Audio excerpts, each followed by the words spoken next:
Hi friends, welcome to 5 Minutes Tech YouTube channel. Here is Moto G04 smartphone.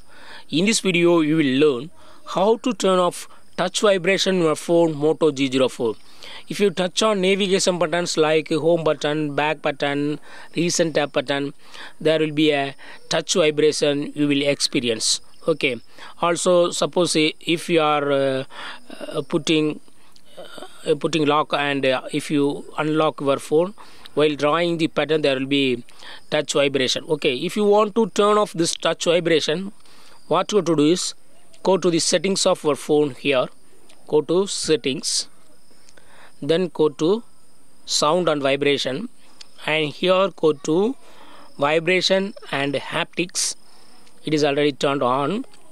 Okay, here you have to turn off particular touch vibration. Okay, so you have to turn off touch feedback. Here touch feedback option is available here. Just turn off this button, and now hereafter if you touch on navigation buttons or if you are unlocking your phone, there will be no touch vibration. Okay, so in this way you can easily turn off touch vibration in your phone Moto G04. That's all friends. Thanks for watching. Bye.